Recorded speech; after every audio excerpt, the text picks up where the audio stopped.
either for refusing to share my billion-dollar inheritance with a sister I literally just met. You are not the only daughter, the lawyer announced, his voice cutting through the silence of the funeral reception, and you both get everything or nothing together. I choked on my champagne as the room erupted in gasps. My father's body wasn't even cold in the ground, and here was this stranger in an expensive suit, changing my life with a single sentence. Behind him stood a woman about my age, her eyes my father's eyes, watching me carefully. This is preposterous. My Uncle Roger's face turned crimson as he slammed his glass down on the mahogany credenza. William promised me that position. I've been running operations for 15 years, while that one, he jabbed a finger in my direction, hasn't even spoken to him in a decade. The lawyer, Mr. Pritchard, adjusted his tie with practiced indifference. The will is quite clear. Maya Chen and Zoe Barrett will co-lead Pinnacle Industries as equal partners, or the entire empire will be liquidated, and the proceeds will go to charity. Mr. Chen was explicit about his wishes. I stared at the woman, Zoe, taking in her polished appearance, the confident way she held herself. Had my father told her stories about the daughter he left behind when I was 7? The thought made me sick. Aunt Margaret, always the family peacekeeper, approached with a strange smile. Maya, darling, surely here's been some mistake. Your father wouldn't have entrusted his life's work to his actual daughters? Zoe spoke for the first time, her voice surprisingly similar to mine in timbre. William made his choice. Now Maya and I have one to make too. My cousin Eliza laughed bitterly from across the room. This is ridiculous. She hasn't seen Dad in years. Said Stephen call him Dad, and now she gets half of everything. The room felt too small suddenly, too hot with the glares of relatives who had always treated me like the family ghost. William's mistake from his first marriage, best not mentioned at holiday gatherings. Now they couldn't ignore me if they wanted to. Miss Chen, Mr. Pritchard addressed me directly. Here is another matter we need to discuss privately. I nodded numbly and followed him to my father's study, aware of Zoe trailing behind us, her heels clicking confidently on the marble floors I'd once played on as a child. The study was exactly as I remembered, walls lined with leather-bound books, the scent of cedar and expensive cologne hanging in the air. My father's presence lingered here, making my chest tighten. Your father recorded this video 6 months ago, Mr. Pritchard said, opening a laptop. He wanted you both to see it if circumstances arose. My father's face filled the screen. Though I hadn't seen him in person since I was 18, I'd followed his business achievements from afar. Now he looked older, thinner than in the magazine profiles, dark circles under his eyes. Maya, Zoe. He nodded at the camera. If you are watching this, then the worst has happened. I've tried to protect you both, but I've failed. Pinnacle is in danger and I need you, both of you, to save what I built. He leaned closer to the camera, his expression grave. Trust no one except each other. Here's a traitor in our midst, someone who's been undermining the company for years. I thought I had more time to handle it myself, but he paused, coughing harshly. Shemin has been stealing from Pinnacle, and I believe they're responsible for what's happening to me now. My blood ran cold. Was he suggesting, Maya? You have your mother's brilliant financial mind, Zoe. You have the strategic vision I always lacked. Together, you are unstoppable. Finn the truth, and remember, family is complicated, but it's all that matters in the end. The screen went black, leaving us in stunned silence. What is he talking about? I finally asked, my voice barely audible. What happened to him? Mr. Pritchard closed the laptop. Your father's official cause of death was heart failure, but he suspected foul play.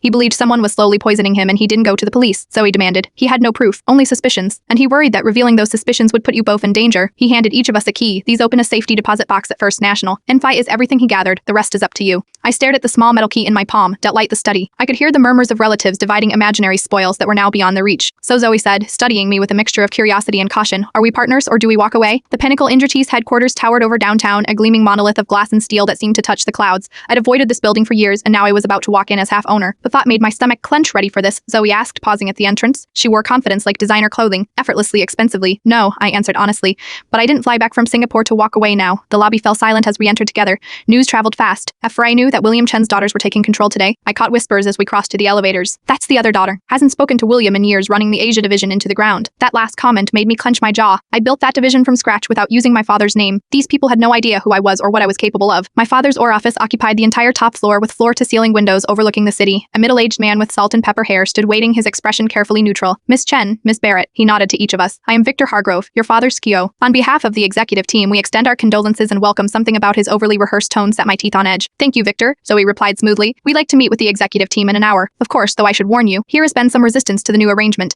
Your father's decision caught many by surprise, including us, I muttered. Victor's smile didn't reach his eyes. Indeed, your father was always unpredictable. He handed us each a folder, today's agenda and the quarterly reports. I'll leave you to prepare. When the door closed behind him, I dropped my professional facade. Asameshin here hates us. They don't hate us, Zoe corrected, already scanning the documents. They fear us. Here is a difference. She looked up, studying me. You really had no idea about me? None. I moved to the window, looking out at the city below. Did you know about me? Dad mentioned you occasionally, said you were brilliant but stubborn. A hint of a smile crossed her face. Looking at your work in Singapore, he wasn't wrong. The realization that she'd researched me while I knew nothing about her stung. And what about you? What's your story? Boarding school in Switzerland, MBA from Wharton. I've been working as Dad's right hand for the past 5 years, though mostly behind the scenes. She hesitated. He always said he wanted to bring you back someday. He had a decade to pick up the phone. The bitterness in my voice surprised even me. Why didn't you ever call him? Zoe asked, her tone more curious than accusing. The question hit a raw nerve because he walked out on my mother when she got sick, cancer. He left us with nothing but medical debt and disappeared to start his new perfect family. I gestured between us. Clearly, that included you. Zoe's expression hardened. That's not what happened. I was there. You weren't, and you were. What? 7? Did it ever occur to you there might be more to the story? Before I could respond, my phone buzzed with a text from an unknown number. Welcome back, Maya. Not everyone is happy to see you. Watch your back. I showed it to Zoe, whose expression darkened. I got one too this morning. She pulled out her phone, displaying a similar message. Your father should have left things alone. A chill ran down my spine. So the threats are real. Looks that way. She glanced at her watch. We have the executive executive meeting in 40 minutes. Should we check the safe deposit box after? I nodded, still processing the reality of our situation. I have one question. If we're supposed to trust each other, I need to know. Why did Dad really leave my mother and me? Zoe's eyes met mine, steady and serious. Because your mother asked him to. She knew she was dying and didn't want him to watch it happen. She handed me a yellowed envelope from her bag. These are the letters she wrote him asking him to stay away. He kept them all. My hands trembled as I took the envelope, my world tilting on its axis. We should go downstairs. The executive team will be gathering, Zoe said softly, leaving me alone with the weight of a truth I wasn't sure I was ready to face. The safe deposit box contained exactly what you'd expect from a paramored billionaire who suspected he was being murdered. Financial records, USB drives, photographs, and a handwritten journal detailing his suspicions.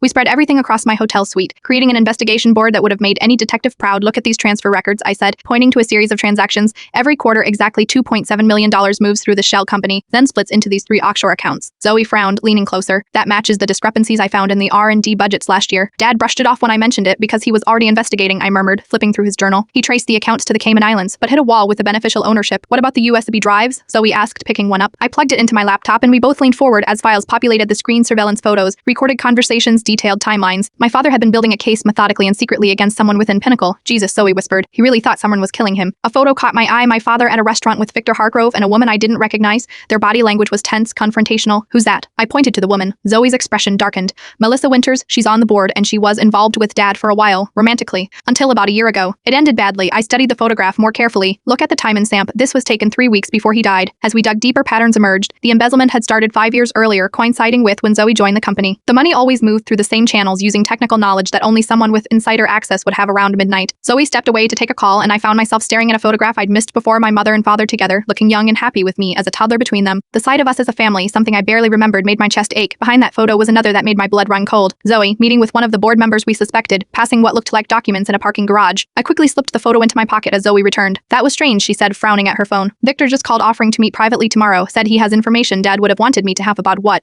he wouldn't say over the phone. She yawned, stretching. It's late. I should get some sleep before tomorrow's board meeting. After she left, I pulled out the photograph again, studying it from every angle. What was Zoe doing with Edwin Roberts, the head of our legal department? And why would my father have this photo if he trusted her? Sleep eluded me as questions multiplied. Had I been foolish to trust Zoe so quickly? Was I seeing conspiracies where none existed? Or was my newfound sister playing a game I didn't understand? The next morning, dark circles shadowed my eyes as I entered the conference room for the board meeting. Keep hushed as I took my seat, aware of the evaluating gazes of people who'd known my father for decades. Miss Chen, Edwin Roberts nodded coolly. How nice of you to finally take an interest in your father's company. Before I could respond, the door opened and Zoe walked in, commanding the room's attention. She looked perfectly put together, no trace of our late night visible in her appearance. Good morning, everyone, she said, taking her seat beside me. Shall we begin? The meeting proceeded with thinly veiled hostility as board members questioned our qualifications, our intentions, our very right to be there. I answered financial questions with precision born from years of experience, while Zoe handled the strategic inquiries with practiced ease. And what exactly is your plan for the Richardson merger? Victor asked, his tone suggesting no answer would satisfy him. We're pausing it pending further review, I replied, having found concerning projections in my father's files. A ripple of displeasure moved through the room. That merger has been in progress for months, Edwin protested. The shareholders are expecting an announcement next week. The shareholders expect us to act in the company's best interests, Zoe countered smoothly, and right now that means a full evaluation of all major initiatives. Victor's face remained impassive, but his knuckles whitened around his pen. William would have wanted this merger completed. William isn't here, I said, meeting his gaze. And from what we found, there are serious questions about whether this merger benefits Pinnacle or just certain individuals within it. The room temperature seemed to drop 10 degrees. If you are implying impropriety, Edwin began, his legal training evident in his measured tone. I suggest you proceed very carefully. We're not implying anything, Zoe interjected. We're simply doing our due diligence as the meeting adjourned. I noticed Zoe and Edwin exchange a glance that lasted a beat too long before I could process what it might mean. Victor approached me. Your father kept certain sensitive information in his private safe, he said quietly. Information I believe you should see? Gets if possible, why not tell us both? I asked, nodding towards Zoe. Victor's expression remained neutral, but something flickered in his eyes. Some matters are best handled discreetly. 8 o'clock, your father's house. As he walked away, I felt the weight of the photograph in my pocket like a stone. Trust no one except each other, my father had said. But how could I trust someone who might be part of the conspiracy that killed him? The rain fell in sheets as I drove to my father's estate that evening, wipers struggling against the downpour. The mansion loomed ahead, a modernist structure of glass and concrete that had always felt more like a museum than a home. I hadn't been back since the funeral, and even then I'd stayed only long enough to fulfill my obligations. Security let me through the gate with surprising ease. Zoe must have added me to the system. The thought triggered a fresh wave of confusion. If she was working against me, why grant me access? Victor's car sat in the circular driveway, sleek and black against the wet pavement. I parked beside it, steeling myself for whatever revelations awaited. The housekeeper ushered me into the study without comment, where Victor stood examining the bookshelves, a crystal tumbler of amber liquid in his hand. Maya, he nodded. Thank you for coming. You said you had information about my father direct like William. He smiled thinly. Yes, but first a drink. It's that kind of conversation. I declined with a shake of my head. I prefer clarity tonight. He shrugged, settling into a leather armchair. Your father was a complicated man with many secrets. Some of them concern your sister. Half-sister, I corrected automatically. Is that how you see her? His eyebrow arched. Sever. William always referred to you both simply as his daughters. The comment stung more than it should have. What about Zoe? Did you know she was the one who convinced your father to change his will? To include you? I blinked, caught off guard. Oh yes.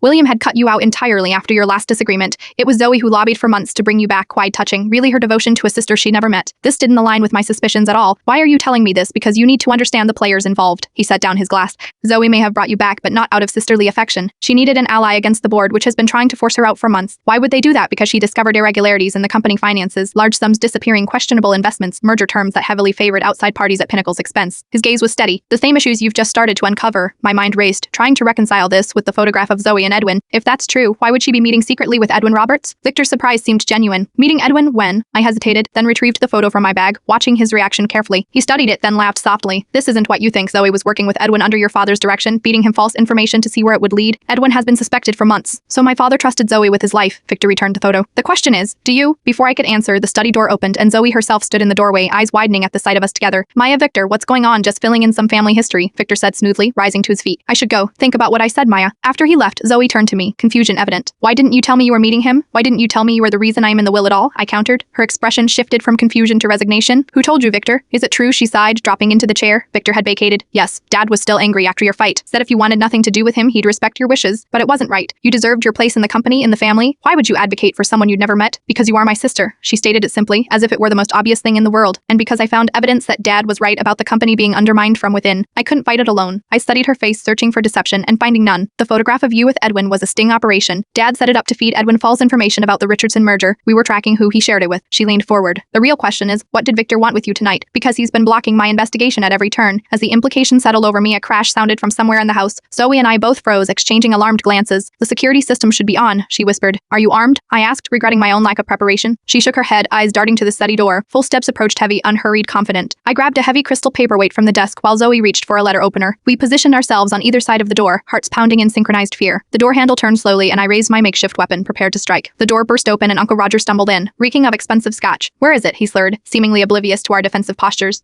Here's the real will. Relief and confusion washed over me in equal measure. Uncle Roger, what are you talking about? He lurched toward the desk, yanking open drawers. William promised me. He promised Pinnacle would be mine if anything happened to him. His bloodshot eyes fixed on me with sudden clarity. You were gone for years, and you, he pointed at Zoe. You are just his glorified assistant. Neither of you deserves this company. You need to leave, Zoe said firmly, lowering the letter opener but keeping it visible. Not until I find what's mine. He lunged for the bookshelf, pulling volumes out haphazardly. Here's a safe behind here, I know it. As if on cue, security appeared in the doorway. Mr. Chen, you need to come with us, sir. It took 3 guards to escort him out, his threats and curses echoing down the hallway long after he was gone. Well, I said, setting down the paperweight. That was illuminating more than you know, Zoe replied, staring at the mess of books. He was right about one thing. There is a safe behind the bookshelf. Together we cleared the remaining books, revealing a sleek digital safe embedded in the wall. Zoe hesitated, then entered a code. The safe swung open. Inside was a single USB drive and a handwritten note. For Maya and Zoe, when you are ready to know everything. We exchanged glances, both recognizing the gravity of the moment. Back at my hotel, we plugged in the drive and my laptop screen filled with video files, dozens of them. Surveillance footage from around Pinnacle and beyond. Look at the timestamps, Zoe pointed out. These are from the weeks before Dad died. We clicked on the most recent file and my father's study appeared on screen. He sat behind his desk, looking tired but alert. Victor entered, carrying a stack of documents. The board meeting is set for Thursday, Victor was saying. Roberts expects the merger approval to sail through, and the real terms, my father asked, hidden in the subsidiary agreements as planned. Once approved, Pinnacle essentially signs over controlling interest of its technology division within 3 years. My father nodded unsurprised, and the payment structure, as you suspected, Cayman Islands accounts untraceable to anyone on our board, except they don't know we're tracing them, my father said with grim satisfaction. The conversation continued, revealing an elaborate scheme to sell off Pinnacle's most valuable assets through the Richardson merger, enriching board members while leaving the company a hollow shell. Dad was building a case. Zoe murmured he was going to expose them all. Video after video showed more evidence, secret meetings, doctored financial reports, conversations with private investigators. My father had been meticulous, documenting everything. Then we reached a file that's changed everything. The time and stamp showed it was recorded just 2 days before my father's death. He sat with Victor in the same study we'd just been in, both looking grim. It's done, Victor said. The evidence has been compiled. We can take this to the SecSec next week, and the board members involved, Roberts, Winters, and Chen. I blinked, confused. Chen, does he mean Uncle Roger? Zoe's face had gone pale. Keep watching on screen. My father rubbed his temples. I still can't believe it, my own daughter. My heart stopped. I turned to look at Zoe, whose expression had turned to stone. I trusted her completely, my father continued. To find out she's been working with Roberts from the beginning. The evidence is conclusive, Victor said. The account transfers match perfectly with when Zoe joined the company. I paused the video, unable to process what I was hearing. Zoe, is this a lie? She said flatly. A complete fabrication. But that's Dad in his study with Victor. It's called deepfake technology. Maya, she grabbed the laptop, examining the video frame by frame. Look at the lighting on Dad's face. It's inconsistent with Victor's. And the audio has subtle artifacts at certain points. This was created to frame me. I wanted to believe her, but doubt had firmly taken root. Why would Victor create this? Because I was getting too close to the truth. She looked up, her eyes blazing with conviction. Dad suspected the embezzlement months before I joined the company. I helped him track it. Victor knows that if you and I work together, we'll uncover his role in all of this. Prove it. I challenged. Check the metadata on the video file. It was created last week after Dad died. I verified her claim, feeling sick as the pieces aligned. The video was indeed created after my father's death. Here is more. Zoe continued, pulling out her phone. I received this yesterday. She showed me a text message from Victor. Mind me alone tomorrow. We need to discuss your sister's involvement in William's death, he's trying to turn us against each other. I realized. Exactly. Divide and conquer. Zoe's expression hardened. And if we hadn't found Dad's evidence, it might have worked as if summoned by our discovery. My phone rang, Victor's name flashing on the screen. Don't answer, Zoe warned. I put the phone on speaker instead. Victor, it's late, Maya. His voice was urgent. Where are you? Are you with Zoe? Why do you ask? Don't trust her. I have proof she was involved in your father's death. Mini me at the office immediately. I met Zoe's eyes, seeing my own anger reflected back. Eggly, Victor, we're both looking at some very interesting videos right now. Perhaps you'd like to join us and explain them. Silence stretched for several seconds before he spoke again, his tone entirely changed. I see a shame. I thought you were smarter than your father. The line went dead. He's going to destroy evidence, Zoe said, already grabbing her coat. We need to get to the office now. As we rushed to the door, my phone pinged with a building security alert. Fire alarm triggered at Pinnacle issue, building evacuation in progress. He's burning it all. I realized everything that could incriminate him, but we were already moving, racing against time, and a man who'd killed once to protect his secrets. The question now wasn't whether we could trust each other, but whether we would survive the night. Rain lashed against the windshield as we sped toward Pinnacle headquarters, emergency lights flashing in the distance. Zoe gripped the wheel, her knuckles white as I made frantic calls, first to the police, explaining our suspicions, then to Mr. Pritchard, directing him to secure all copies of my father's evidence. Will they believe us? I asked, watching fire trucks converge on the building ahead. They will when they see what's on this. Zoe patted her jacket pocket where she'd tucked the USB drive. Dad was thorough.